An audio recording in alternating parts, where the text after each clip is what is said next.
Nimeweza kupata time ya kuweza kupiga story na Kibonge wa Yesu, kuweza kufahamu moja ya tukio kubwa kabisa ambalo liliweza kutokea siku ya jana, na nimepata time ya kuweza kuzungumza naye. Huyu hapa akiweza kuzungumzia nini ambacho kwa kimeendelea kwa siku ya jana kwa wewe ambaye ulikuwa hujapata bahati ya kuweza kuhudhuria. Kibonge, mambo vipi?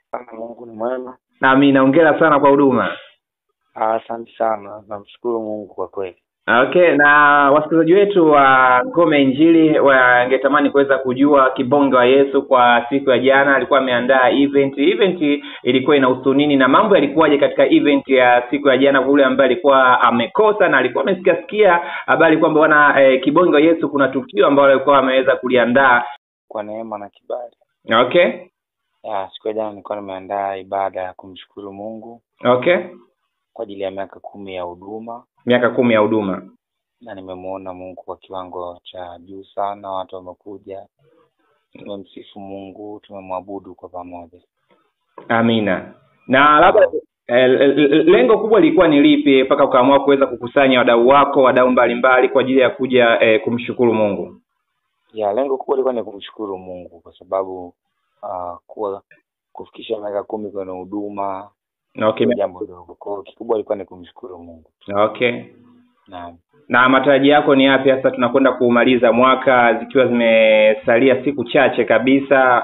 Kwa yule ambaye anakuwa anakufuatilia ategemee chochote au asubirie mpaka mwaka unaokuja ndio kuna jambo lolote kutoka kwako? Yes, kikubwa zaidi jana niliachia pia EP yangu inaitwa Grateful Heart.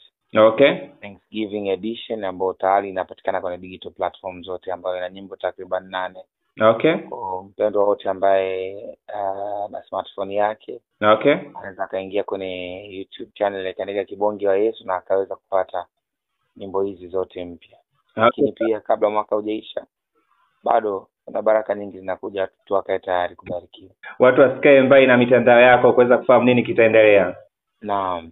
Okay, kwa wakazi wa Morogoro sasa kuna chochote cha kuweza neno la matumaini kwao? Je, kwa mwaka unaokuja wategemee kumshuhudia Kibonge wa Yesu akitua au kufanya event yoyote kwa mkoa wa Morogoro yeye kama yeye? Yes, watu wakae tu tayari. Okay. Kwa sababu kuandaa ibada hizi ni muendelezo. Okay. Ibada ya jana imetupa muendelezo wa kuandaa ibada nyingine nyingi. So watu wakae tayari.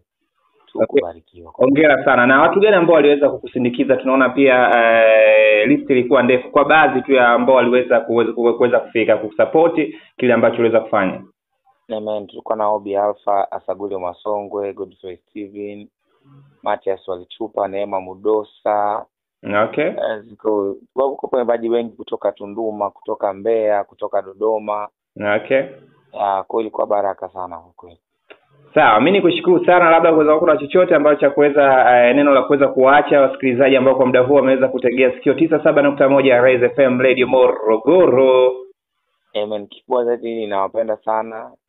Wazidi kumwombea Kibonge wa Yesu. Shauku yangu ni kufika mbali zaidi ya hapa.